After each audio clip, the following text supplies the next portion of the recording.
Bien, perfecto. Ahora sí. Ahora sí. Perfecto. Díganme si se escucha bien, si se ve la pantalla completa. ¿Se ve todo? Sí, se ve todo, profe. Bueno, buenísimo. Bien, habíamos terminado la clase pasada con Adam Smith, con economía clásica. Otro autor fundamental de la economía clásica es David Ricardo, contemporáneo a Adam Smith. David Ricardo es inglés y, en el caso de Adam Smith es escocés. Ambos autores, como ya veníamos diciendo, tratan de explicar cómo darle más potencia económica a sus naciones, es decir, cómo se hacía para que justamente las naciones sean cada vez más ricas. Y este también es un autor, David Ricardo, es liberal, al igual que todos estos autores que estuvimos viendo. A ver que está entrando gente. Ah, mira, vamos a hacer una cosa. Ahí está entrando. A ver, vamos a hacer un. Denme 2 segundos. Porque habíamos hablado con Gonzalo Brizuela, que es el profesor adscripto. No sé si estás ahí, Gonzalo. ¿Qué tal, Gustavo? Sí, perdón la ¿Cómo va? demora. Porque habíamos hablado, Gonzalo pertenece al Observatorio Social de la UNR y justo habían sacado un informe sobre economía feminista y algunos datos. Está claro que, bueno, esto es un tema que lo debiera dar una mujer, eso lo tenemos en claro. Le habíamos dicho en la clase pasada que esto del tema de economía feminista lo vamos a tratar en una clase especial.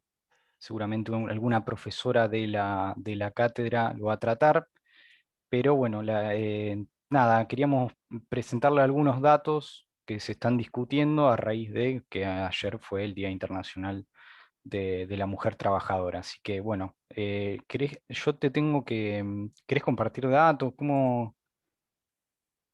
Sí, tengo problemas, digamos, desde la compu para poder grabar, entonces estoy desde el celular y la computadora a la vez. Voy a ver si Bien, puedo transmitir, por más que no tenga la cámara en la compu, voy a ver si puedo transmitir el PDF. Dame un minuto porque...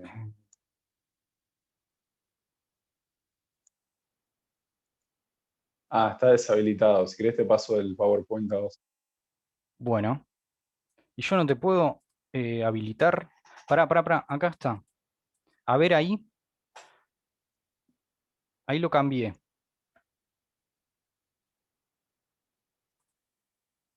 Ahí está, buenísimo. Ahí se empezó a transmitir. Sí, sí, sí, está perfecto. Bueno, perfecto.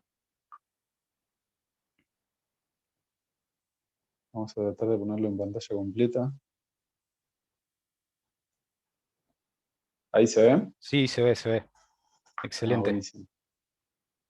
Bueno, como les decía Gustavo, este informe lo hicimos desde la Usina de Datos, que es un organismo que es parte de la Universidad Nacional de Rosario.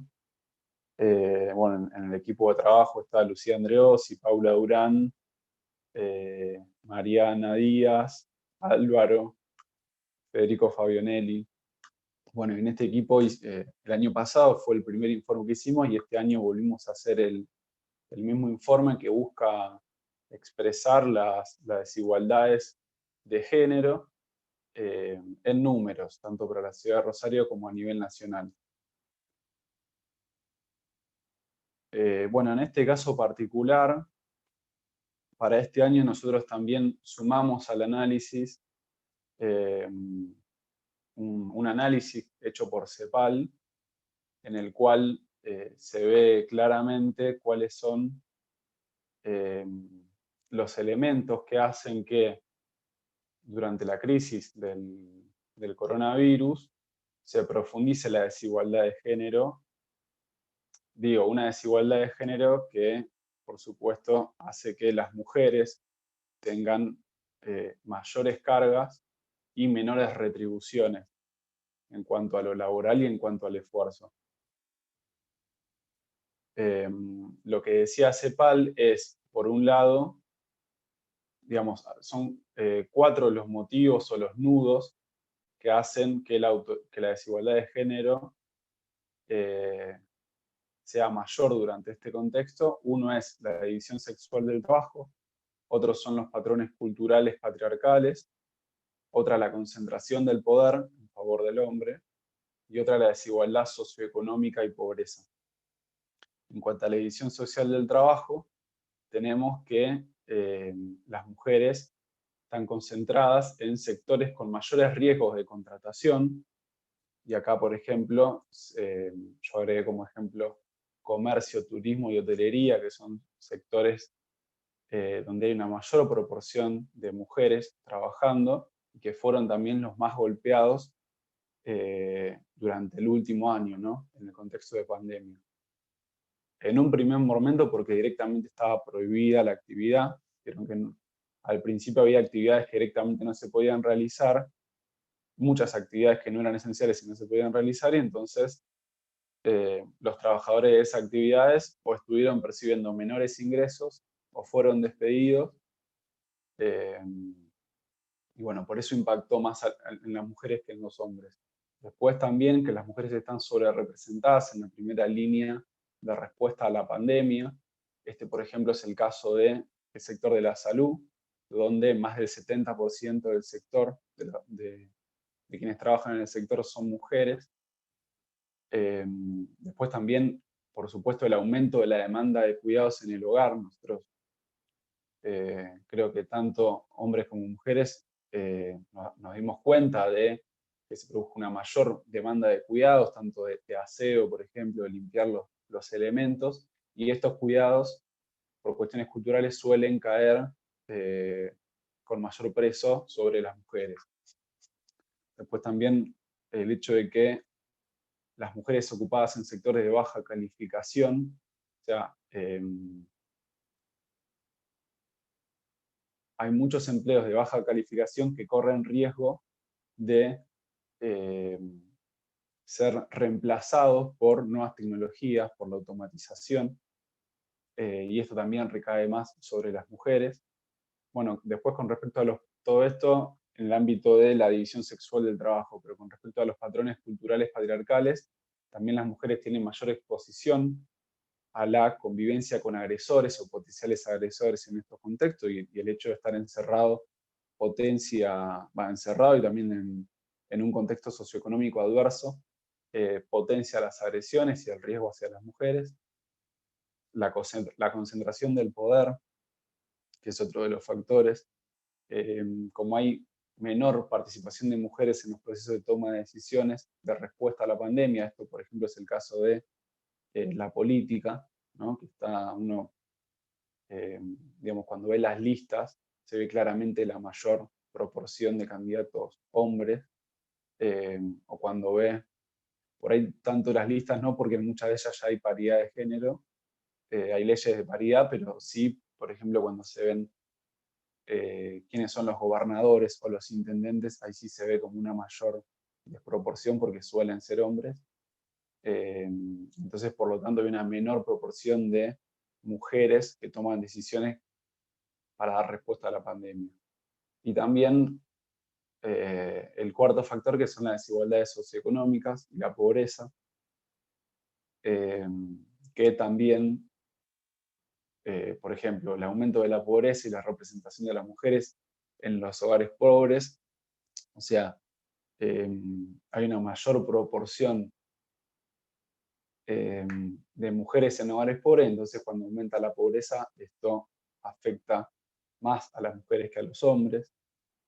Hay menor capacidad para acceder a los servicios financieros. Bueno, hay, digamos, de nuevo, una serie de motivos que hacen que en tanto en lo socioeconómico, las mujeres también digamos, en su situación socioeconómica, en el contexto de pandemia, el impacto, digamos, es mayor en las mujeres que en los hombres.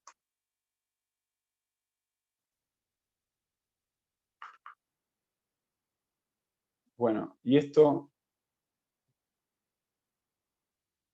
con respecto al, digamos, esta infografía, digamos, es de CEPAL, la fuente CEPAL, la infografía anterior.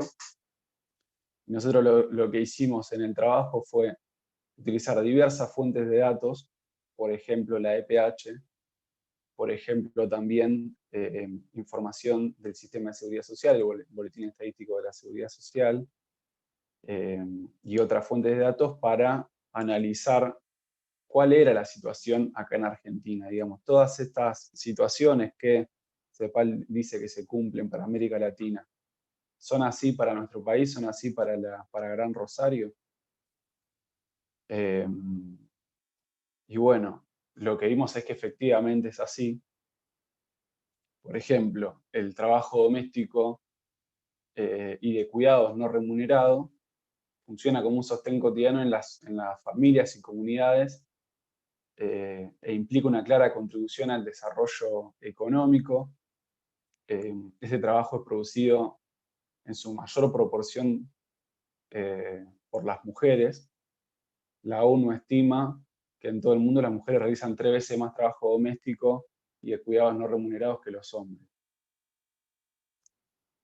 En este contexto, como decíamos recién, en este contexto de aislamiento, el aumento de la demanda de trabajo doméstico y de cuidado no remunerado hizo que este trabajo caiga más sobre las mujeres. En Argentina lo que vemos es que desde abril a junio del 2020 se dio un aumento en la tasa de desocupación femenina de más de 2 puntos porcentuales, es decir, se registraron un 13,5% de tasa de desempleo en nuestro país. Y además se retrotrajo la tasa de actividad femenina en el mercado de trabajo a niveles históricos. Bueno, este gráfico, por ejemplo, lo que nos muestra es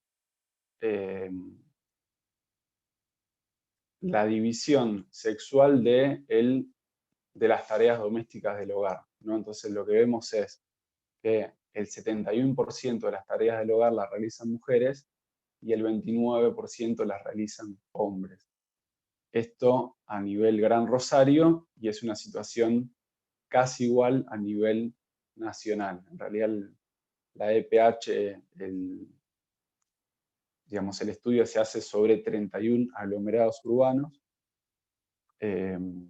Bueno, y en estos 31 aglomerados dispersos en todo el país, la situación es igual que en el Gran Rosario.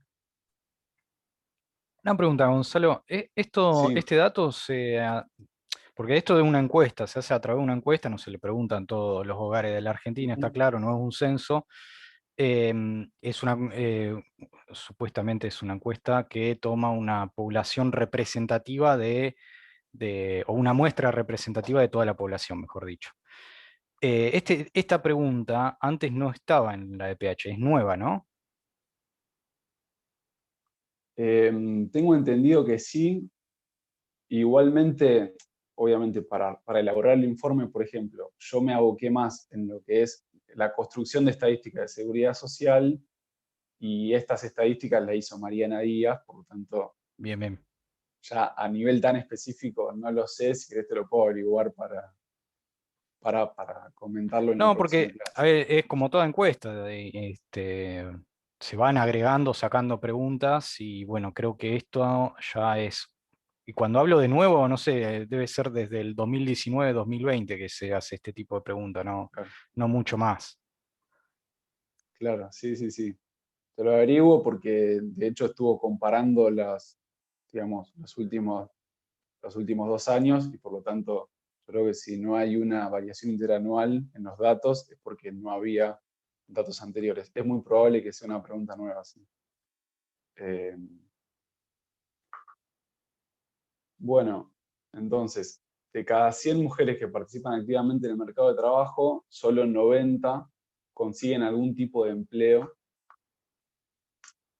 y de ellas aproximadamente 13 buscan activamente otra ocupación. En cambio, de cada 100 hombres que participan activamente en el mercado, 88 consiguen trabajo, de los cuales 7 buscan activamente otra ocupación. Esto de buscar activamente otra ocupación se llama subempleo y está relacionado con no estar satisfecho con el empleo que tiene uno. Esto puede estar asociado a malas condiciones laborales, bajo sueldo o simplemente querer ascender en, digamos, en el puesto. O bueno, después, con respecto a la tasa de actividad entre varones y mujeres, que esto sí es un dato muy particular, supera la tasa de actividad en 25 puntos la tasa de actividad de los varones con respecto a la de mujeres. Y esto es lo que parece indicar es una mayor carga de trabajo doméstico y de cuidado no remunerado que obliga a las mujeres a quedarse en casa, ¿no?, haciendo tareas domésticas mientras varones trabajan. Esto por supuesto que no se da por una situación natural, sino que es una relación social o cultural que, si bien de a poco se está buscando cambiar, las nuevas generaciones están buscando cambiarlo, es un patrón cultural arraigado en nuestra sociedad.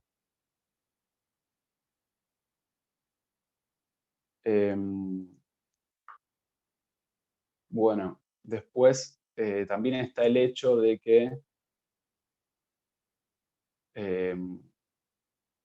hay menores mujeres en el mercado laboral que hombres, pero a su vez lo hacen en peores condiciones las mujeres, en peores condiciones laborales que los varones. Y en peores condiciones laborales me refiero a mayores niveles de informalidad, presencia en trabajo femenino y menor remuneración promedio que reciben por su trabajo. Por ejemplo, en el Gran Rosario, el ingreso promedio de la ocupación de los varones es 32% superior al de las mujeres. Esta brecha de ingresos se explica por dos motivos. Por un lado, por el hecho de que las mujeres y los varones no tienen los mismos empleos, y los varones están digamos, en empleos y en puestos de trabajo con mayor ingreso que las mujeres. Por ejemplo, o sea, el sector de la educación es un sector donde hay una gran proporción de mujeres trabajadoras y es un sector con bajos niveles de ingresos. Y el sector financiero es un sector con un alto nivel, una alta proporción de hombres trabajando y con un mayor nivel de ingreso. Pero a su vez lo que se suma es que en las mismas condiciones laborales y en similares puestos, también son, digamos, los ingresos de los varones suelen ser más altos que los de las mujeres. O sea, a iguales condiciones se les suele pagar más a los hombres y a su vez es más fácil para un hombre ascender que para una mujer. Entonces, todas estas situaciones en conjunto hacen que el ingreso promedio de las mujeres termine siendo menor al de los hombres.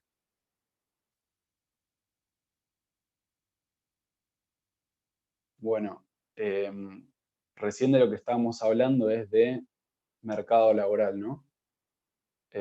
O sea, de el trabajo de las mujeres, el trabajo de los hombres y las diferencias en el ámbito laboral. Ahora, el sistema de seguridad social lo que hace es servir, digamos, en aquellas situaciones de contingencia que se encuentran las personas, donde no pueden percibir un ingreso, no pueden trabajar por diferentes motivos, ya sea por vejez, por invalidez, O cuando son muy jóvenes, por ejemplo, la asignación por hijo también es parte del sistema de seguridad social. Entonces, por ejemplo, digamos, lo que termina siendo el sistema de seguridad social es proteger a aquella población que no puede valerse por sí misma de ingresos por diferentes motivos. En nuestro país, por ejemplo, si vemos, a ver, dentro del sistema de seguridad social están, por ejemplo, las jubilaciones, las pensiones, los seguros de desempleo, la asignación por hijo. El seguro de desempleo te cubre cuando te quedaste sin trabajo, las jubilaciones por motivo de edad, la asignación por hijo cuando sos muy joven y tus padres no pueden proveer ingresos suficientes para cubrir tus necesidades básicas. En todos estos aspectos también se van diferencias entre hombres y mujeres, ¿no? Por ejemplo, dentro de lo que son las jubilaciones, el 62%, por ejemplo, en la provincia de Santa Fe hay 435.000 jubilaciones vigentes. De ellas, el 62% corresponden a mujeres y el 37% a varones. Ahora, esta diferencia, digamos, uno puede decir, bueno, qué bueno que hay una gran proporción de mujeres que puede tener una jubilación. Esta diferencia se da principalmente por los planes de inclusión previsional que permitieron el acceso a través de moratorias a gran parte de la población, que de otra forma no se hubiese jubilado. Y esto se ve claramente cuando se analizan estas mismas estadísticas con moratoria que sin moratoria. Uno puede fijarse cuántos jubilados hay, mujeres mediante moratoria y mujeres sin moratoria, y varones mediante moratoria y varones sin moratoria. Y ahí lo que se ve es que la mayoría de las mujeres se han jubilado con moratoria, la mayoría de los varones se han jubilado sin moratoria. Y esto es resultado nuevo de la desigualdad de género del mercado laboral. Nosotros tenemos una mayor proporción de hombres que trabajan que de mujeres, o teníamos antes mucho más. Cuando estas personas lleguen a vieja, los varones se van a poder jubilar en mayor proporción y las mujeres en menor. Entonces esta desigualdad fue suplida en cierta forma con los planes de inclusión previsional, que digamos,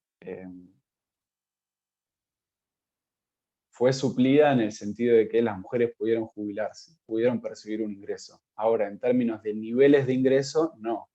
Porque si vos te jubilás, o las mujeres, los hombres que se han podido jubilar con moratoria, tienen un nivel de ingreso mucho más bajo en promedio que aquellos que se jubilaron con aportes.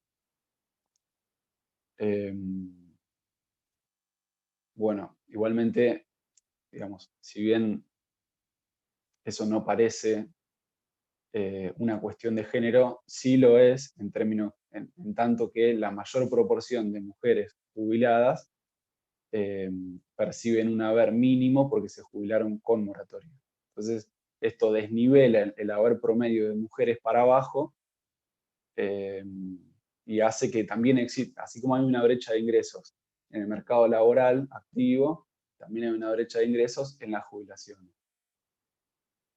Por ejemplo, en Santa Fe, en mayo del 2020, un haber promedio era de 27.500 pesos para los varones y de 18.200 pesos para las mujeres. Entonces hay una brecha de 34 puntos.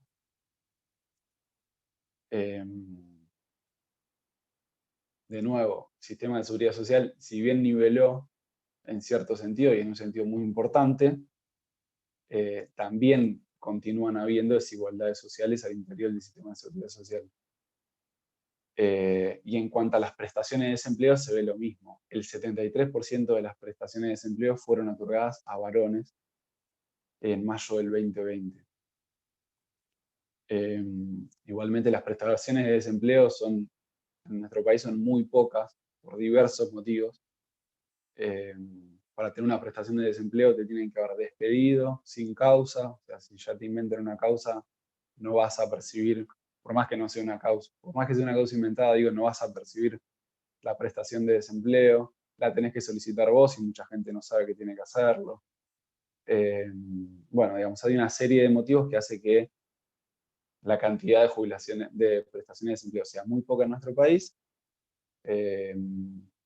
y en nuestra provincia el 73% de las prestaciones de desempleo fueron otorgadas a varones en mayo del año pasado.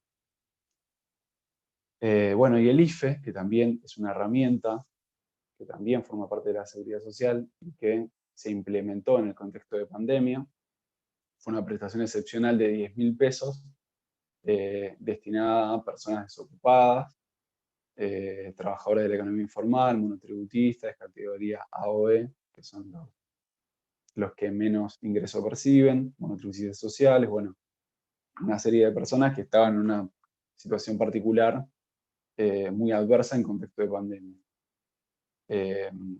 Bueno, toda esa gente pudo percibir una prestación excepcional de 10.000 pesos.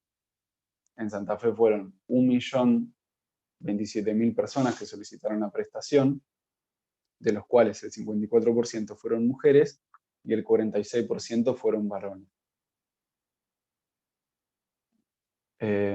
Bueno, y finalmente quería mostrarles este gráfico, que lo que muestra es cuán diferente distribuyen el tiempo, usan el tiempo las mujeres que los hombres en la provincia de Santa Fe. Por ejemplo, nosotros lo que tenemos en este gráfico es el tiempo que se usa para trabajo en el mercado, para trabajo doméstico no pago, o sea, trabajo en el hogar para uso propio, y cuidado no pago de niños o adultos miembros del hogar. Puede ser un bebé o puede ser eh, un anciano, por ejemplo. Bueno, y después está otros, que sería lo blanco. Entonces, lo que nos muestra esto que el tiempo que utilizan las mujeres para trabajo en el mercado es un poco mayor, que sería el área violeta oscura, es un poco mayor para, de las mujeres que de los hombres. Por ejemplo, las mujeres, para las mujeres acá lo que marca es 7 horas 19 minutos y para los hombres 6 horas 55 minutos. O sea, es bastante similar, pero un poco mayor para las mujeres.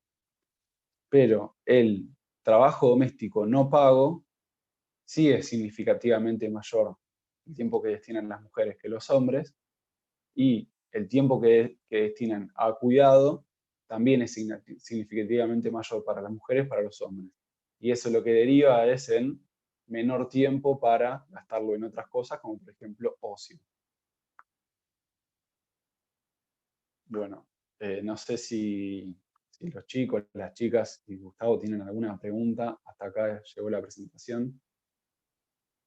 No, muy interesante, sinceramente, muy interesante. El tema de la seguridad social siempre lo discutimos en la cátedra, que hay que incluirlo en el programa porque los cambios que ha habido a nivel mundial y en la Argentina en particular son muy importantes y bueno, sí, todos estos vínculos con tema de género lo hacen muy rico. Este tipo de análisis se está haciendo últimamente de uso del tiempo, se llama distribución del uso del tiempo, y dan cuenta de cómo de las desigualdades que existen al interior del hogar también. Es muy interesante esto para analizarlo. No sé si hay alguna pregunta, duda, comentario que quieran hacer.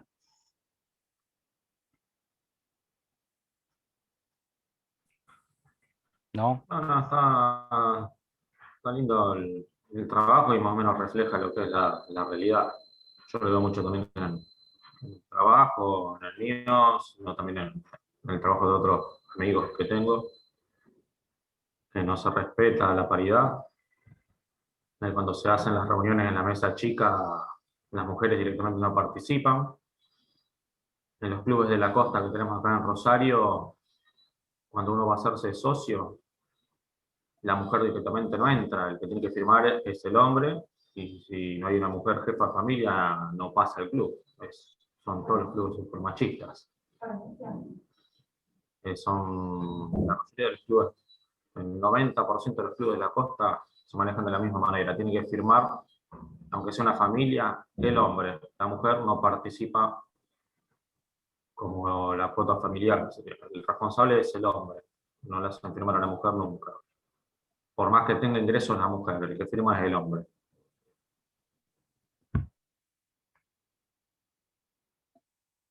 Bien, buenísimo. Gracias por la reflexión, Ángel. ¿Alguna mujer que quiera hacer un comentario? ¿Que tenga ganas de hacer un comentario? Pues si no, somos todos varones hablando sobre economía feminista, es como un poco raro, la verdad, por lo menos para mí, no sé, para ustedes. Pero bueno, no sé. Yo considero que estuvo buena la cuestión de plantear cómo afecta el COVID a las cuestiones de desigualdad de género en la cuestión de la economía. Y creo que también estaría bueno también agregar, que no creo que sea además el tema del aumento de la violencia de género también, debido a la cuestión del COVID, de tener que estar encerrado en un lugar en donde la mujer sufre violencia constante. Sí, sí, así es. Como siempre, en todas las crisis, grandes crisis, se le golpea a los más débiles, mucho mayor a los más débiles, y en este caso los más débiles o las más débiles son las mujeres.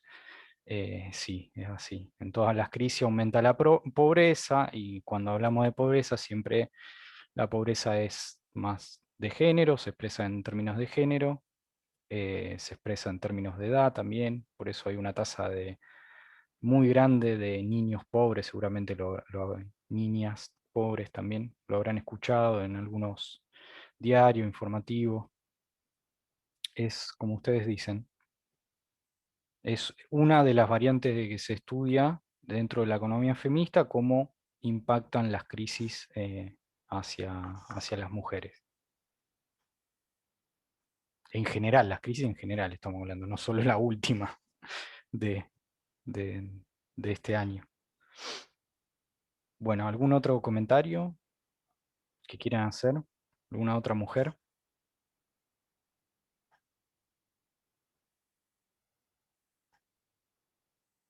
Sí, no. Bueno.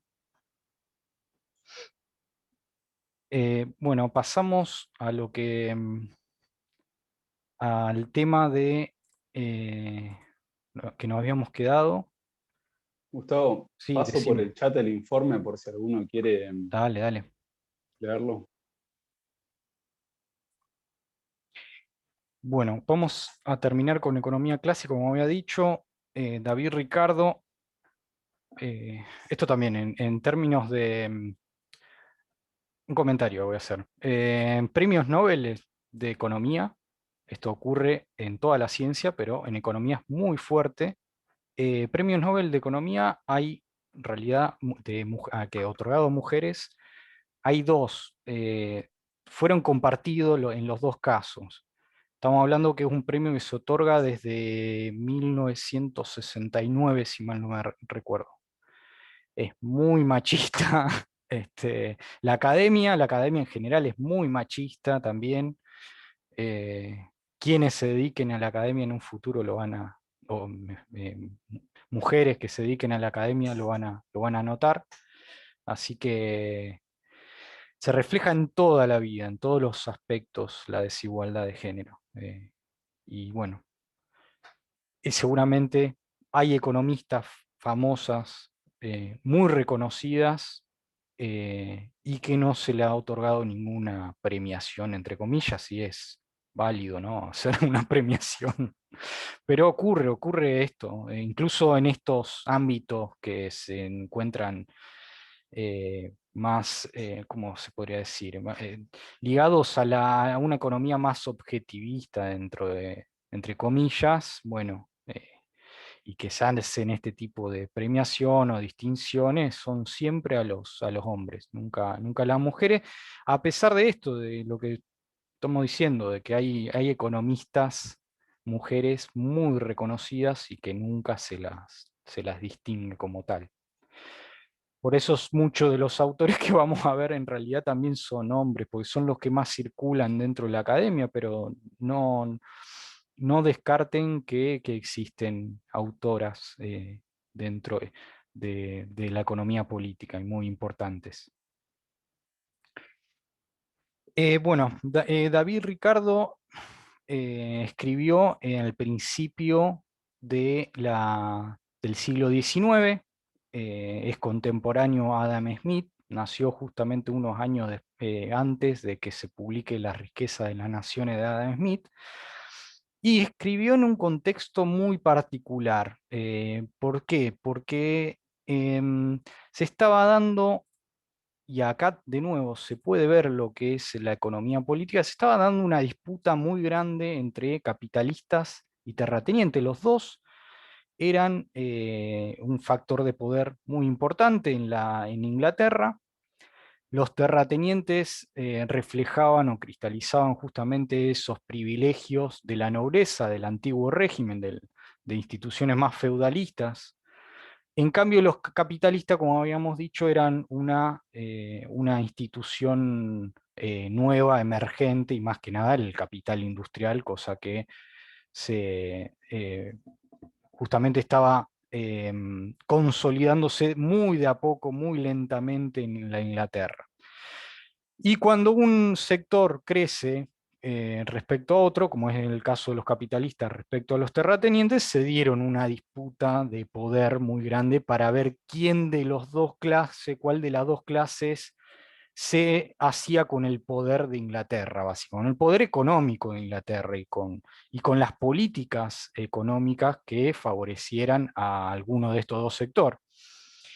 Lo que ocurrió fue esto: se establecieron las denominadas leyes de grano en 1816, es un año después que haya escrito David Ricardo los Principios de Economía Política y Tributación, que es la obra, es un libro, y acá de nuevo vemos cómo los autores de la economía clásica, su forma de expresar las ideas ya pasa a ser en obras, no como antes que eran tratados o un artículo en una enciclopedia, sino ya era un pensamiento más sistematizado, básicamente.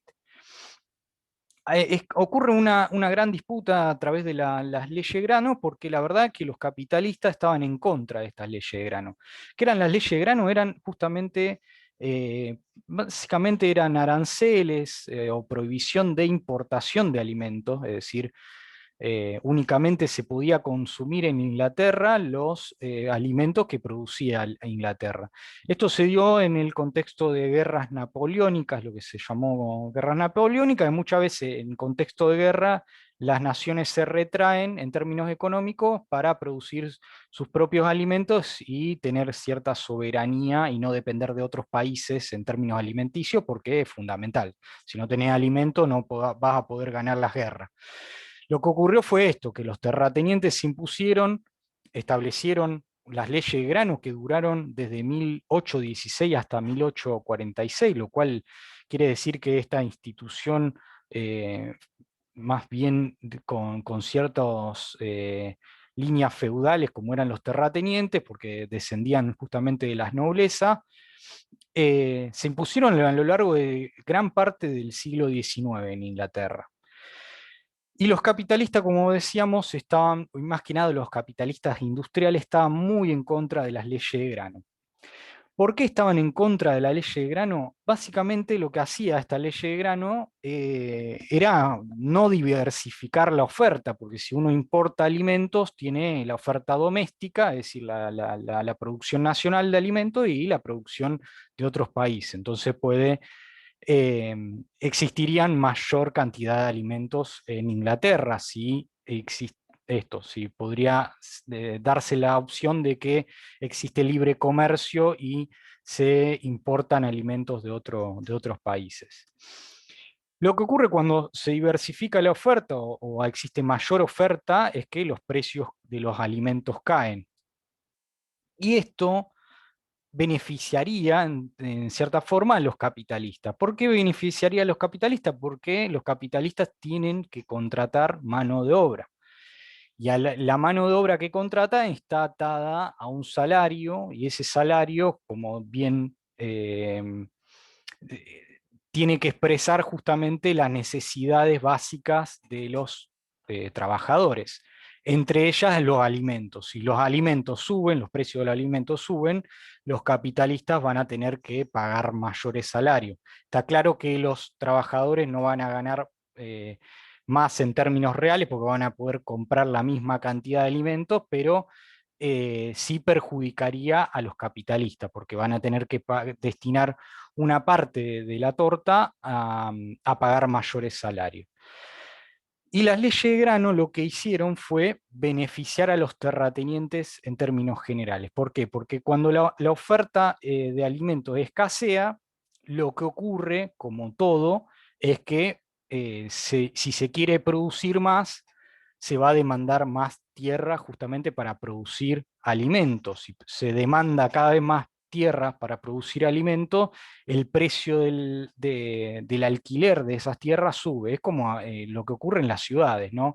Si vienen, eh, hay una migración y vienen hacia Rosario a vivir, bueno, los precios de los alquileres de la vivienda van a subir. Eso es una cuestión de oferta y demanda en cierto aspecto. Bueno, lo que ocurría era eso, que se estaba demandando cada vez más alimentos porque el capitalismo industrial estaba en auge y por ende los capitalistas estaban contratando cada vez mayores mano de obra, mayores trabajadores para emplear en la industria, y como se contrataba mayor cantidad de trabajadores, se necesitaba cada vez más alimento. Y esto en general, si se demanda más alimento, bueno, suben los precios. ¿Quiénes se beneficiaron en este contexto? Los terratenientes, porque los terratenientes eran los que alquilaban la tierra, no eran los que producían la tierra, sino eran dueños de la tierra y arrendaban sus parcelas, se la arrendaban justamente a un arrendatario que produzca justamente la tierra. Y esto, obviamente, si se demanda más alimentos, se demanda más tierras para producir más alimento, y los que se benefician de esta demanda incremental en términos de terrenos, de tierra, van a ser los terratenientes que van a ver su renta aumentar. Bien, ¿se entiende lo que estoy diciendo? Es eso, es una disputa entre capitalistas y terratenientes muy grande que se dio en esta parte de la historia inglesa, en la cual intervino David Ricardo. David Ricardo era, como bien había dicho anteriormente, era un liberal, estaba a favor de los capitalistas y justamente en contra de los terratenientes, y su obra viene a poner en discusión esto. Si queremos que Inglaterra prospere, hay que ayudar y propiciar a los capitalistas. ¿Cómo se hace para propiciar a los capitalistas, para que crezca la economía? De nuevo, ¿por qué los capitalistas eran la fuente más dinámica dentro de la economía? Porque eran los capitalistas los que invertían, los que acumulaban, los que ahorraban. Entonces, bueno, si queremos producir más, y esto siguiendo en la línea de Adam Smith, si queremos producir más, bueno, los que invierten son los capitalistas y no los terratenientes, que los terratenientes consumen toda su renta y no ahorran absolutamente nada. Lo que dice David Ricardo en este contexto, bueno, hay que derogar las leyes de grano cuanto antes porque es fundamental para apoyar a los capitalistas. Y de ahí viene el liberalismo de David Ricardo, el liberalismo en el libre cambio, ¿no? Porque justamente derogar las leyes de grano significaba apoyar el auge capitalista, en contra de los privilegios de clase que tenían los terratenientes sobre los capitalistas. ¿Se entiende esta idea? Es Sí, muy... los terratenientes se buscan en lo que es el proteccionismo, digamos. Sí, exactamente, sí, sí, en esta época sí, También, porque los exactamente. capitalistas Pero buscan también comerciar.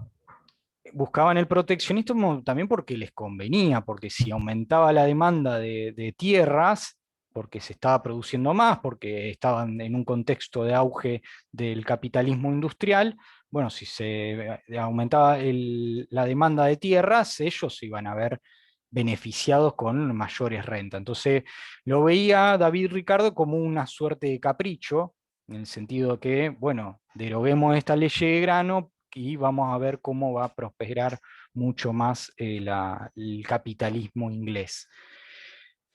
En ese sentido, y como viene la tradición desde los fisiócratas, David Ricardo se preocupa enteramente de la distribución del ingreso, porque entendiendo como la distribución del ingreso como algo que puede promover el crecimiento de Inglaterra. Es decir, si de la producción total los capitalistas se llevan cada vez una mayor parte, los capitalistas van a poder invertir cada vez más.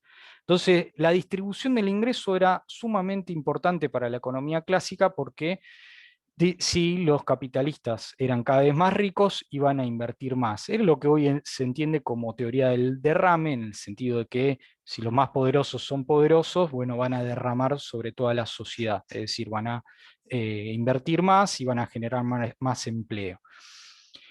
En ese sentido, David Ricardo es un liberal que se preocupa por aumentar la torta que se lleven la porción de torta que se lleven de la producción total los capitalistas. Y para ello, y de nuevo es un liberal que hoy en día es medio raro porque divide a la sociedad, al igual que Adam Smith y al igual que los fisiócratas, en clases sociales, porque hoy en día los liberales no son así, sino que, bueno, son todos los individuos son iguales más o menos. En este sentido es expreso en su obra que hay una disputa de poder entre los capitalistas y los terratenientes, entre los capitalistas y los trabajadores también, porque en su obra, en uno de los capítulos, trata sobre el tema del salario y lo que dice es que hay que derogar las leyes de pobres. Por ejemplo, las leyes de pobres eran como una especie de subsidio que el Estado otorgaba a los más pobres. ¿Por qué quería que deroguen la ley de pobres y deroguen los subsidios hacia los más pobres? Porque, bueno, se estaban llevando los trabajadores, así por decirlo, una parte de la distribución del ingreso, y si eso no existieran, esos subsidios, bueno, serían mayores ingresos y mayores beneficios para los capitalistas. En la obra de Adam Smith habla sobre la teoría de los rendimientos decrecientes y que tiene que ver con esto, con las leyes de grano, con la renta de la tierra. ¿Por qué rendimientos decrecientes? Porque lo que dice David Ricardo es que si una economía está en crecimiento y por ende necesita mayores parcelas de tierra para producir alimento, eh, cada tierra o cada parcela de tierra que se adicione a esa producción va a producir unos rendimientos decrecientes, es decir, una producción menor. ¿Por qué? Porque son tierras menos fértiles las que se va adicionando, en el sentido que es lo que ocurre en Argentina. En Argentina primero se ocupó la pampa húmeda y después de ahí se extendió a todo lo demás. ¿Por qué se ocupó la pampa húmeda para producir alimento? Bueno, porque era justamente las tierras más fértiles.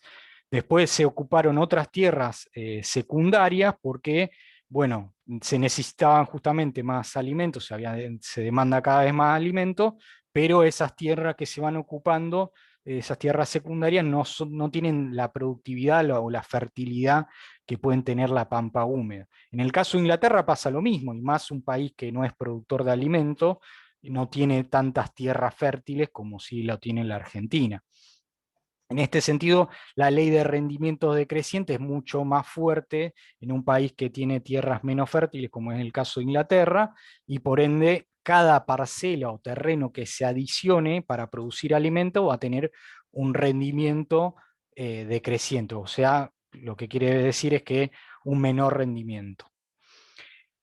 Y si produce menos, es como básicamente lo que ocurre con el alquiler de una vivienda. Si produce menos, si hay una menor producción, lo que va a aumentar justamente produce menos la parcela que se adiciona y no va a satisfacer nunca la demanda de alimento.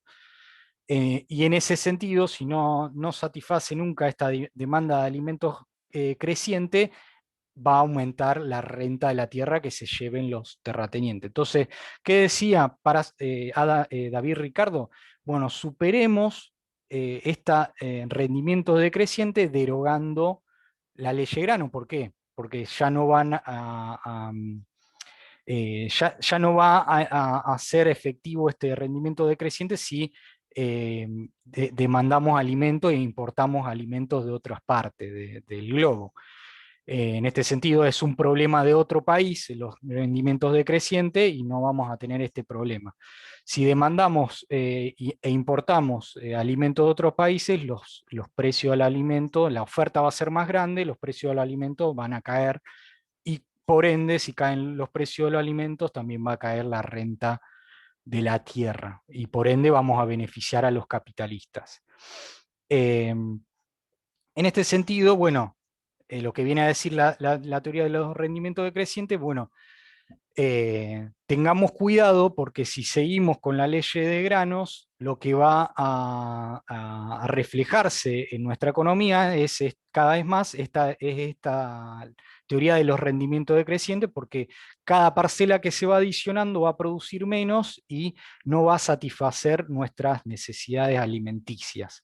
Y por ende, lo que va a ocurrir es que los precios de los alimentos se incrementen y se incremente la renta que se llevan los terratenientes en perjuicio de los capitalistas, que justamente tienen que pagar salarios cada vez en salarios nominales cada vez mayores. Por último, lo que hace Ricardo es teorizar sobre lo que se denominan como ventajas comparativas en términos de países, es decir, si Inglaterra tiene tierras menos fértiles en comparación a otros países, bueno, que Inglaterra se especialice en producir manufacturas, en cambio otros países se especialicen en producir alimentos que son mejores para hacerlo. Entonces, y en el intercambio, y como David Ricardo es un liberal y un librecambista, dice, bueno, estas ventajas comparativas que en el intercambio se van a beneficiar ambos países, tanto el que produce manufactura como el que produce alimentos. Bien, ¿se entiende esto que estamos diciendo? ¿O fui muy rápido? ¿Se entiende? ¿Hay alguna duda? ¿Se entiende? Bien, vamos a pasar, y ya terminando, y esto más o menos una especie de resumen de la economía clásica y la economía de la fisiocracia, que en primer lugar, y esto hay que ya para ir en minutos introduciendo algunas ideas de Marx, es que la economía clásica introduce el tema del valor de cambio, cosa que con anterioridad no se había hecho. ¿Qué es el valor de cambio? Es la relación de intercambio, en el sentido que, no sé, por ejemplo, para comprar una computadora se necesitan, no sé, de 2 monitores de computadora, es decir, el valor de la computadora es 2 veces más que el de un monitor, por ejemplo, no sé, estoy diciendo cualquier cosa, pero es una relación de intercambio, en el sentido que si queremos ir al mercado a comprar algo, bueno, vamos a tener que intercambiar estos entre equivalentes, intercambiar el valor entre equivalentes. Si una computadora vale 2 veces que un monitor, bueno, voy a necesitar 2 monitores para comprar una computadora. Eso es el valor de cambio. Y empiezan a teorizar los economistas de la economía clásica, con Adam Smith a la cabeza, sobre cuál es el origen del valor de cambio. Es un poco, si se quiere, precaria las ideas que tiene tanto Adam Smith, no tanto David Ricardo, porque lo que dicen y empiezan a decir estos economistas clásicos es que el valor de cambio está determinado por la cantidad de trabajo que contiene una mercancía, cosa que es una teoría que toma Marx, básicamente, en el sentido que es la teoría del valor trabajo. Si en este caso, en el caso de la computadora y los monitores, obviamente la computadora tiene contenido en términos de trabajo el doble que los monitores, por eso es esta relación de intercambio. Si, por ejemplo, para producir una computadora se necesitan 8 horas de trabajo y para producir un monitor se necesitan 5, bueno, necesito 2 monitores para intercambiarlo por una computadora. Empiezan a teorizar sobre el valor trabajo. Después, estas teorías sobre el valor no son tan importantes en el resto de las obras. En el resto de la obra de Adam Smith y de Ricardo, porque pierden un poco de vigencia. Desde ya es sumamente importante para la obra de Marx, el tema del valor trabajo, porque explica después el concepto de plusvalía, por ejemplo. Ahora después lo vamos a ver. Pero quería poner en rigor esto porque la economía clásica empieza a discutir la distinción entre precios y valor de cambio, porque son dos cosas distintas, en el sentido que el precio es la relación que tiene un objeto, una mercancía, respecto a la moneda, es decir, el precio una computadora vale, no sé, 60.000 pesos, por ejemplo. Es esa relación entre la computadora y el equivalente general, que en este caso la moneda de uso particular que tienen todas las economías del mundo. El precio viene a ser eso, básicamente la relación entre una moneda y un objeto. En cambio, el valor de cambio va a ser una relación entre los objetos, es decir, una relación entre lo que contienen los objetos, en términos muy abstractos también, porque son ideas que son muy abstractas, porque hablar de valor trabajo y cuánto trabajo y cómo mido ese valor trabajo es muy, muy abstracto en este sentido. ¿Y cuál es el valor y cuál es la fuente de valor? Bueno, lo empiezan a discutir la economía clásica y ya digo, después pierde un poco de vigencia en las obras de estos autores de la economía clásica, pero es retomado por Marx y es sumamente importante el concepto de valor trabajo. Otro concepto o idea sumamente importante tanto en los fisiócratas como en la economía clásica es el tema de la distribución del ingreso. Ustedes lo vieron con el tema de en los fisiócratas, lo que se lleva en la renta a los terratenientes, lo que se lleva en la renta en David Ricardo. O sea, la distribución del ingreso es fundamental para el crecimiento de las economías. Hay cierto tipo de distribución del ingreso que promueven el crecimiento de la economía. Cuanto más se lleve la clase dinámica, en el caso de los terratenientes, cuando hablamos de economía fisiocracia, de fisiócrata, más dinámica va a ser la economía. En el caso de la economía clásica, cuanto más se lleven de la porción de torta de lo que se produce los capitalistas, más dinámica va a ser la economía. En ese sentido, la distribución del ingreso determina el crecimiento a posteriori que va a tener la nación, básicamente.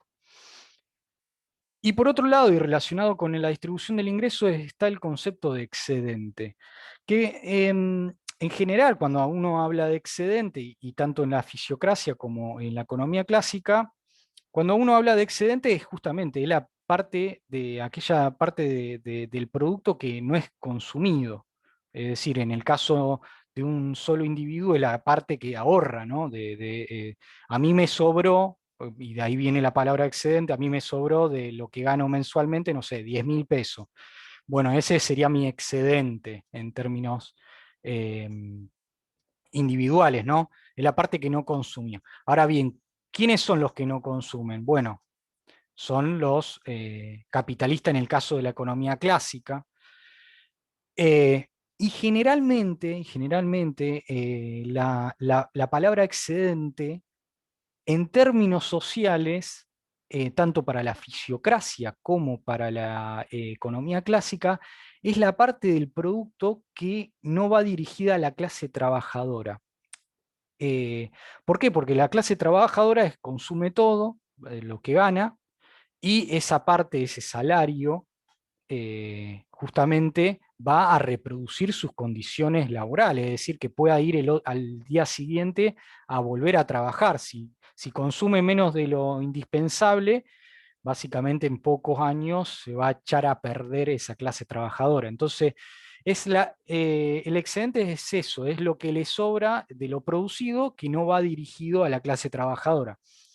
En el caso de la fisiocracia, la parte que excede es justamente la parte que se llevan los terratenientes. Por eso se habla de excedente en términos de producto neto, que es un concepto de la fisiocracia. En el caso de Adam Smith y de Ricardo, el excedente es lo que se llevan los capitalistas y los terratenientes también.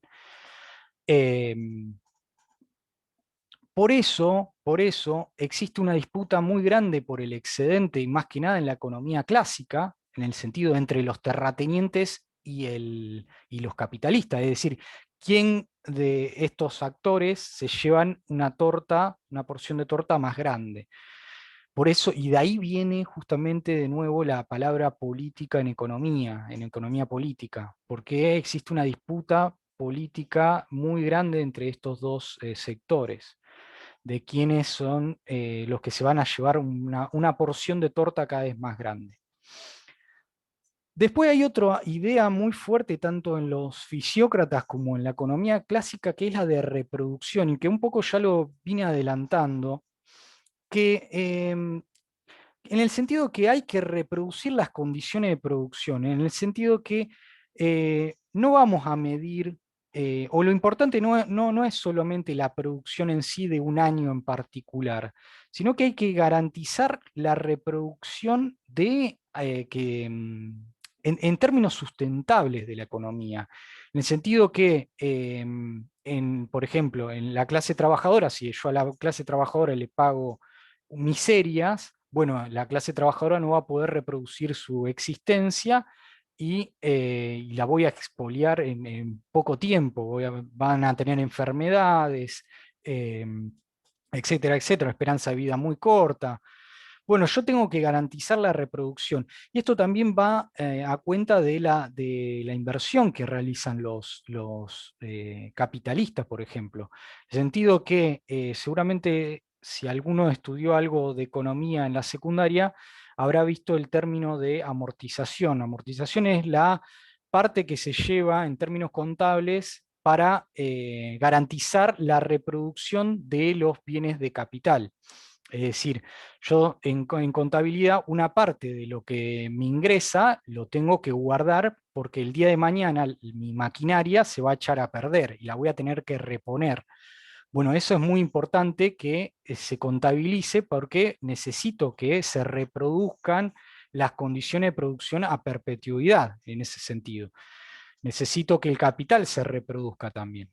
Y en general la economía clásica estaba muy preocupada por la reproducción porque decían, bueno, si tenemos una mala distribución del ingreso y los capitalistas tienen un ingreso pobre, no van a poder reproducir sus condiciones de producción, no van a poder invertir, y si no invierten, justamente esto, el capitalismo va a ir a menos. Entonces hay una palabra muy importante tanto la fisiocracia como en la economía clásica, que hay que garantizar la reproducción del sistema, básicamente, la circulación del sistema y la reproducción del sistema. Por otro lado, como habíamos dicho, todas estas obras versan sobre el origen y las causas de la riqueza de las naciones. Todos estaban interesados en saber o conocer cuáles eran las causas, cómo hacer que la nación sea próspera, la nación en particular, y teorizaban sobre eso. Todas las teorías tratan sobre eso. Y por último, y vinculado también al tema de la reproducción y la producción, era ver justamente a la riqueza como un flujo, en el sentido que ya tanto la fisiocracia como la economía clásica, y en discusión con los mercantilistas, veían la economía como un flujo. Una variable flujo es aquella variable que la medimos en un periodo determinado, por ejemplo, un año, una semana, un mes. Una variable flujo, por ejemplo, es el ingreso de uno, que lo medimos mensualmente, generalmente, es decir, yo gano, no sé, 30.000 pesos, por ejemplo. Eso es una variable flujo, y lo gano en un periodo de tiempo, ¿no? Y se contrasta con la variable stock, es decir, es aquella variable en la cual se mide en un determinado momento. ¿Cuál es un ejemplo de una variable stock? ¿Cuánta plata tengo en el banco? Hoy, ¿cuánta plata ahora? ¿Cuánta plata tengo en el banco? ¿Por qué digo esto? Porque los mercantilistas decían que la riqueza era una suerte de stock, en esto de había que acumular metales, y cuanto más metales uno tenga, mejor. Es como decir, yo soy más rico cuanto más plata tenga en el banco. Podrían decir los mercantilistas, ¿no? En cambio, la fisiocracia y la economía clásica cambia el eje. Dice, una nación no es más rica cuanto más plata se tenga en el banco, sino cuanto más ingreso tenga una persona, porque entendían a la riqueza como un flujo. Es decir, midamos la riqueza de una nación cuanto más ingreso tenga. Por ejemplo, si una persona tiene, no sé, $1.000.000 en el banco, eh, la persona A tiene $1.000.000 en el banco y la persona B le ingresan, no sé, $100.000 anuales, lo que va a decir la economía clásica, el oficiócrata, es que va a ser más rica la B, porque la persona A, ¿no?, tiene solo 1.000.000 en el banco, pero cero ingresos. En cambio, la B tiene ingresos, y eso, eh, la propuesta justamente de la economía clásica es, bueno, midamos a la riqueza como esto, como una variable flujo. Esto después ya lo vamos a ver un poquito más en contabilidad económica, más que nada, pero son ideas que después trascendieron en el tiempo, ¿no? Trascendieron en el tiempo y justamente son parte ya de lo que se estudia como contabilidad económica, cómo medimos la riqueza actualmente, etc. Bien, de estos, ¿hay alguna duda? ¿Se entiende? Ya digo, vamos a ir, dimos un pantallazo, ahora después vamos a entrar en más detalle con algunos conceptos que dejamos un poco en el tintero. ¿Se entiende? ¿Hay alguna duda? Sí, se entiende. Sí, se entiende. Una consulta, porque ahí vi que hablaba de Adam Smith. Adam Smith no lo dimos, ¿no? Porque saltamos directamente a David Ricardo en economía clásica. Lo dimos ¿Puedes en la clase decir de qué trata? pasada a Adam Smith, por eso. Si no estuviste en la clase pasada, te recomiendo que veas el vídeo. Te está grabado, está subido, está ahí Ahora no. ya en el Classroom. Sí, Ahora no. Por eso nos quedó justamente esto, nos quedó David Ricardo por dar. Bien. Bueno, vamos a introducir nos quedan unos minutos, 20 minutos, más o menos, y vamos a ver algunas ideas o poner en contexto a Marx, básicamente. No sé cuánto llegaremos a ver. Lo que le había preparado más que nada eran algunas ideas generales, y después ya vamos a entrar con algunas ilustraciones y algunas animaciones para ver a Marx. No vamos a dar conceptos detallados ahora, sino que, bueno, lo vamos a ver un poquito más adelante. La idea es ver ciertas nociones o ideas generales y, bueno, después ya entrar de lleno en la economía de Marx, porque la verdad es un autor complejo, tiene muchos conceptos, a diferencia de... Tiene conceptos muy sistematizados, en el sentido que muchas ideas y conceptos se relacionan con otros conceptos, básicamente. Cosa que a partir de Adam Smith empieza a ocurrir, en el sentido que, bueno, Adam Smith empieza a relacionar, tira algunos conceptos y los empieza a relacionar. Bueno, en Marx no es que tira algunos conceptos, son una montaña de conceptos prácticamente, y bueno, y están todos relacionados entre sí. Un poco el contexto en el cual teoriza Marx es un contexto, de nuevo, muy conflictivo. Estamos ya en... El Capital se publica en el siglo XIX, en el 1867, en el cual ya, si anteriormente decíamos que con la economía clásica el capitalismo industrial era emergente, ya con Marx el capitalismo industrial estaba recontra consolidado en Inglaterra prácticamente. Y se empiezan a ver justamente estas desigualdades tan grandes que existían en Inglaterra y en toda Europa. En Inglaterra porque justamente es donde escribe Marx, si bien es alemán, escribe El Capital en Inglaterra, ¿no?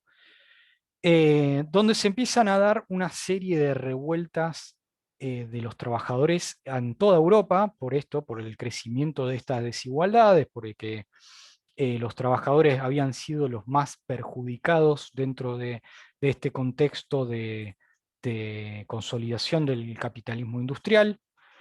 Y cuando hablamos de capitalismo, y si bien todas las economías empezaron a crecer, al interior de las economías el crecimiento fue muy desigual porque, bueno, ganaban muchísimo los capitalistas y no así los trabajadores.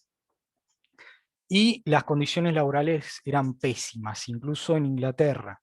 Eran pésimas y si uno lee justamente El Capital, donde ahí Marx hablas con documentos del Estado inglés, documentos en los cuales dan cuenta de cómo eran las condiciones laborales en las cuales se producía, y eran condiciones laborales generalizadas, no era particular. Se dan justamente en esto, en un contexto de revuelta a lo largo de toda Europa.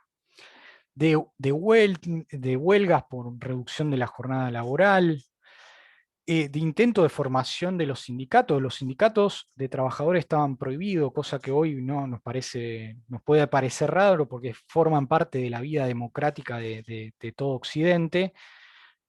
Bueno, en ese entonces los sindicatos en muchos de los países estaban directamente vedados, y se empezaban a dar las primeras asociaciones internacionales de trabajadores. Marx participó de lo que se denomina la Primera Internacional, que es una asociación internacional de trabajadores en la cual se nuclean justamente delegados sindicales para formar y dar lucha y reivindicar sus derechos. Y en este sentido, para un abogado, el tema de los derechos laborales, Marx le puede servir muchísimo, puede nutrir muchísimo.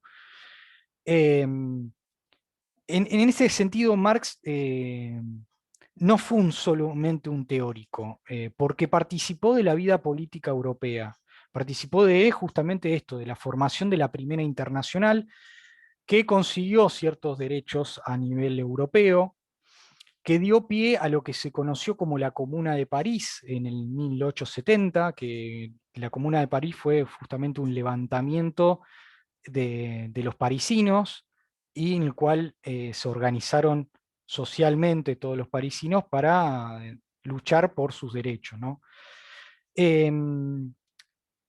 Marx es, como había dicho, es un alemán, es abogado, se graduó en Derecho, ejerció el periodismo por mucho tiempo y fue básicamente una persona exiliada porque no lo quería en ningún país de Europa, a excepción de Inglaterra, que eran en este sentido más liberales, y bueno, lo dejaron justamente participar de la vida política e intelectual inglesa, ¿no?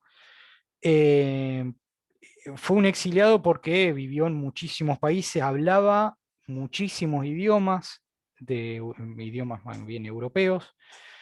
Era una persona muy versada en todo lo que tiene que ver con la filosofía, la abogacía, la economía. En términos de economía se especializó más que nada en los últimos 20 años de su vida. Eh, Así que, bueno, cuando hablamos del Capital, que es su obra magna, si se quiere, estamos en eso, en el apogeo de él, Marx intelectual, sí, básicamente del Marx intelectual. Anteriormente, ya para fines de la década del 40 del siglo XIX, escribe el Manifiesto Comunista, también es un texto que se suele dar en muchas facultades porque da cuenta o da origen de lo que se llama el materialismo histórico, en el sentido que se va a explicar la historia de la humanidad o la historia reciente de la humanidad en términos de lucha de clase, por eso el materialismo histórico. En historia, obviamente, es muy importante.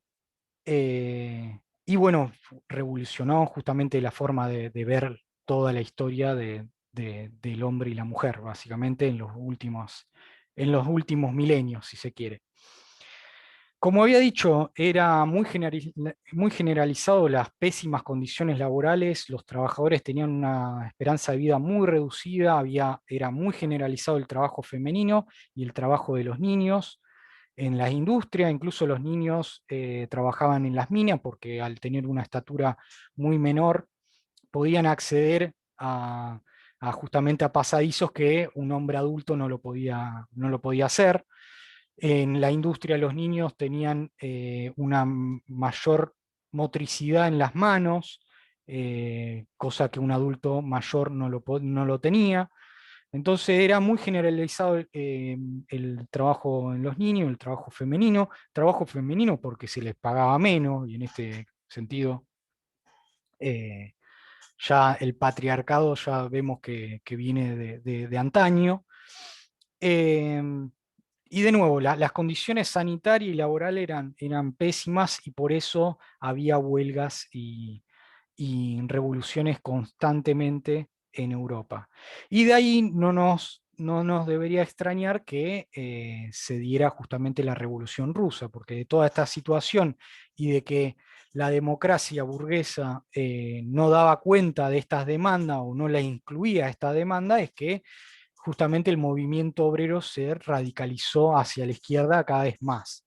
Se radicalizó en corrientes anarquistas en esta época, en corrientes socialistas, como era el caso del socialismo científico en el cual participaba Marx, o el socialismo utópico en los movimientos cooperativistas que nacen en esta época, las grandes cooperativas y la experiencia de las grandes cooperativas nacen en esta época. En gran parte del siglo XIX no podían votar todos, en esto después de la Revolución Francesa de que todos éramos iguales, es decir, la Revolución Francesa viene a traer libertad, igualdad y fraternidad. Bueno, en la vida, en el nuevo régimen político de capitalista y burgués,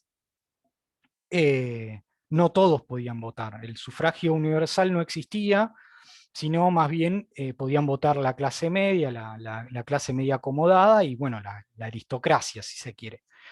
Fueron derechos que se fueron adquiriendo con el tiempo.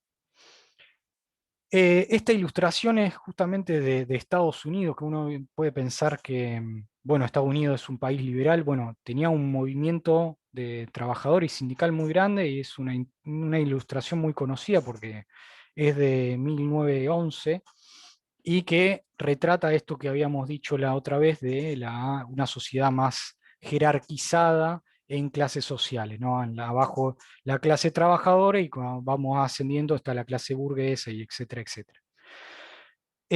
Bueno, esto es un poco el contexto de caos que había. Vuelvo a insistir que esta democracia burguesa restringida no incorporó las demandas de los trabajadores a través de, por ejemplo, de la formación de sindicatos, y como al ser una democracia más bien restringida como lo conocemos hoy, bueno, se fue radicalizando cada vez más al punto tal de que la revolución en términos sociales podía ser algo que ocurriera en Europa, y que ocurrió justamente, y más bien ocurrió en Rusia.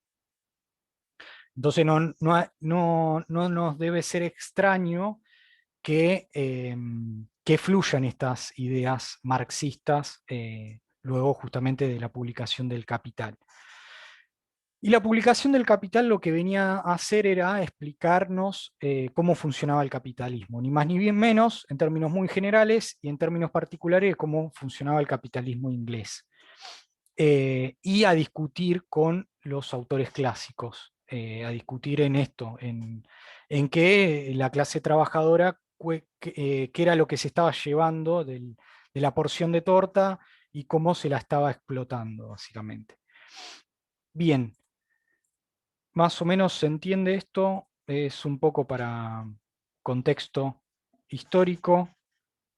Voy a introducir esta idea que es muy interesante en Marx y que tiene que ver con el tema del materialismo histórico, sí, digo bien, del materialismo dialéctico histórico de Marx.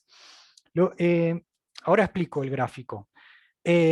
Marx viene a discutir con el principal lema de la Revolución Francesa, que ya era generalizado en toda Europa, es decir, la burguesía europea lo que levantaba como su propio lema era, bueno, el lema de la Revolución Francesa, en el sentido de que terminemos con los privilegios de clase, los privilegios de la nobleza, que eran la institución feudal que todavía seguía vigente, hasta justamente la Revolución Francesa, que eran justamente esto, libertad, igualdad y fraternidad.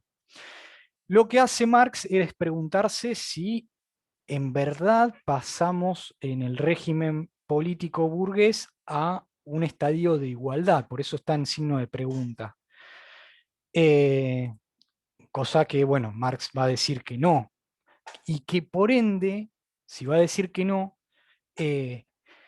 Marx va a decir que el capitalismo en realidad es una continuidad en términos de diferenciación de clases respecto a las demás instituciones anteriores, en el sentido de que el capitalismo no es igualitario, existen clases sociales, hay clases subordinadas, como en el caso de la clase trabajadora, y hay una clase dominante, como el caso de la clase capitalista. Entonces no podemos hablar de igualdad en la economía burguesa, en la economía capitalista burguesa.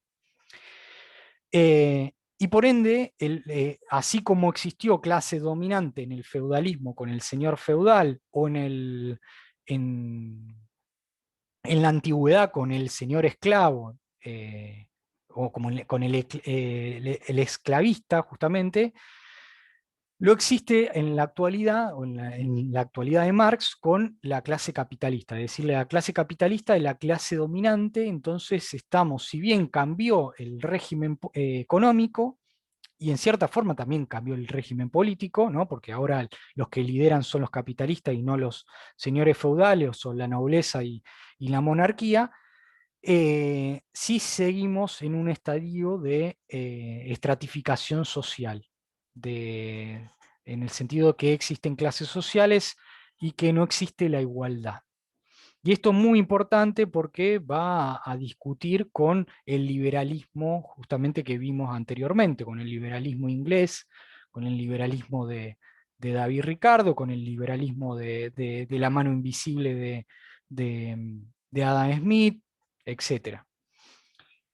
Lo que se ve en este gráfico es lo siguiente, y es la participación en la riqueza total privada, que se lleva en negro el 1% más rico. Es decir, si nosotros dividimos a toda la sociedad, o mejor dicho, si del conjunto de la sociedad tomamos solamente al 1% más rico, y solo al 1% más rico, por ejemplo, no sé, en Argentina el 1% más rico son algo así como 400.000 personas que serán magnates, serán empresarios, etcétera, etcétera. Bueno, si tomamos el 1% más rico de París, que es justamente lo que está, de París o de Francia en general, que es justamente lo que está discutiendo Marx contra el lema de la Revolución Francesa, y vemos cuánta riqueza tiene del total, es decir, del 1%, cuánta riqueza del total se lleva ese 1%, se ve que el 1% en 1780 era superior al 50%. Es decir, el 1% más rico en una sociedad igualitaria se debería llevar el 1% de la riqueza. Es decir, el 1% para ser igual en una sociedad, todo el 1% se debe llevar únicamente o debe poseer un 1%.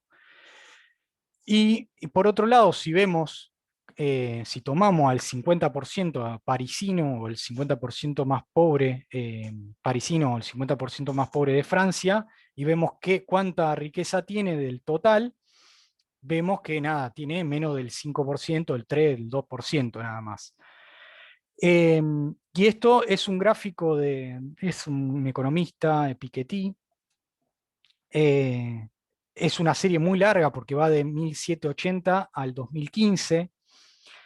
Y lo que vemos es justamente esto. A pesar de la Revolución Francesa, y del nuevo orden económico y político, la distribución de la riqueza sigue siendo exactamente la misma.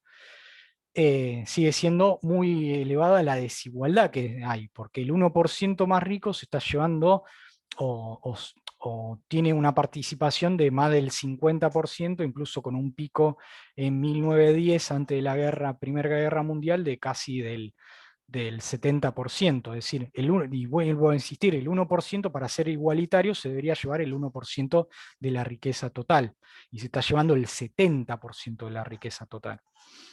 En cambio, los más pobres no, se llevan el 50% más pobre. En el caso de la Argentina serían algo así como 20 millones de personas, pero si tomamos el 20% más pobre de nuestra población, se está llevando eso, muy poquita porcentaje de la riqueza, de lo que poseen es muy poco. Y a pesar de los siglos, el 50% más pobre aumentó muy poco su riqueza, es decir, de la riqueza total lo que posee el 50%. Entonces, y en esto, si bien cayó muy fuerte lo que posee el 1%,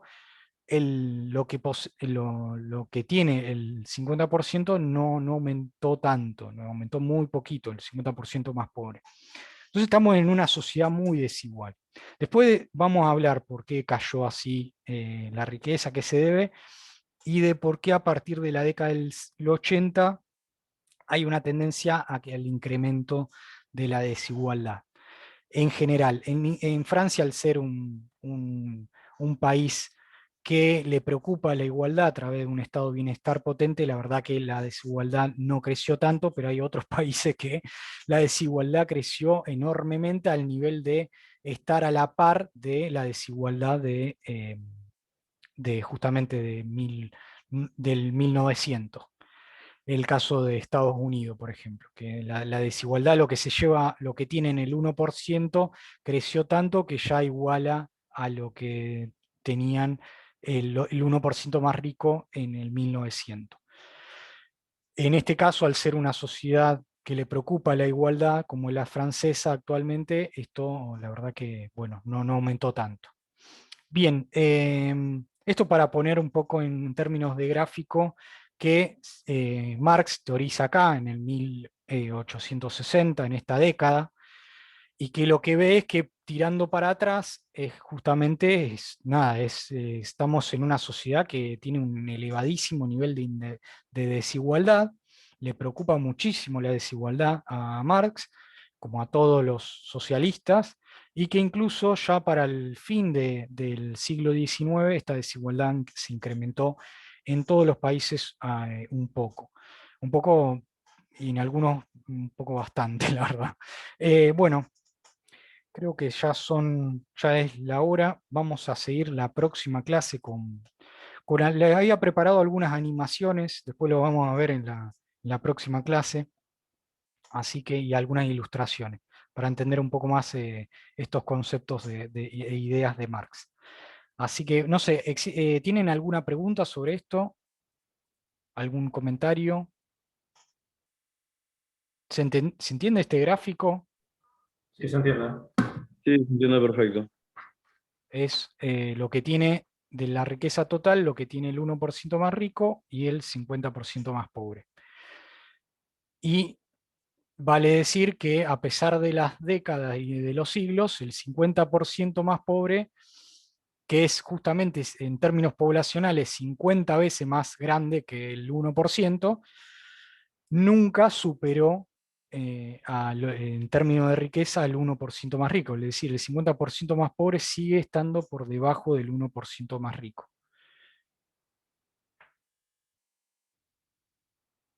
Bien. No sé si existe alguna duda. De nuevo, Profe, la clase se está grabando, la voy a subir. Le voy a subir toda la bibliografía, la guía de preguntas, etcétera, etcétera. Y el PowerPoint. Bueno, ¿algún comentario, sugerencia, preguntas? profe, una pregunta. Dime. Esto de la economía clásica, ¿en qué parte de la bibliografía está? Está en el PPT anterior. En el A ver, que ya te digo. omiso. Ya te lo comparto. Dame 2 segundos. Bueno, Ahí estoy compartiendo pantalla, ¿no? Es esta la bibliografía. No sé si la alcanzan a ver. En todos los PowerPoint yo al comienzo le pongo la bibliografía.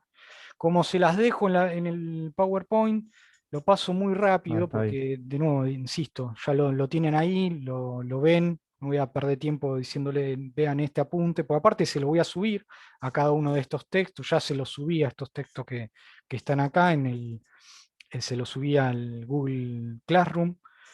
Así que cada clase le voy a ir subiendo la bibliografía y en el PowerPoint tienen justamente cuál es la bibliografía que tienen que leer. Detallada. No sé si contesté tu pregunta. Si no estás Sí, sí, está incluido bien. en el Google Classroom, te aconsejo que te vincules al Google Classroom, así ya podés ver toda la bibliografía. No, sí, estoy, por eso la busco ahí entonces. Sí, sí. Yo en cada clase subo el video de YouTube, la bibliografía, subo la guía de preguntas para que se orienten a medida que vayan leyendo la bibliografía, también tengan ciertas preguntas orientadoras. Y algunos videos adicionales, si quieren ver, yo siempre les dejo. Les voy a dejar a veces algunos videitos que los produjo. No sé, la clase pasada subí unos de Canal Encuentro que se llaman Conociendo al Capital, que están buenos. Si hay algún concepto que no entendieron en la clase o no entendieron en la bibliografía, capaz que ahí en ese videito sí se lo pueden llegar a entender. Bueno, ¿hay alguna otra duda, comentario? Si no, bueno, cortamos y como bien le había dicho, tenemos clase el lunes que viene a las 9 de la mañana. Así que bueno, hasta la semana que viene. La semana que viene vamos a ir con la clase de Marx. Bárbaro. Muchísimas gracias a todos por participar. Así que bueno, nos vemos. Chao, gracias, No, profe. profe, Chao, gracias por chao. todo. Gracias. Nos vemos, chao.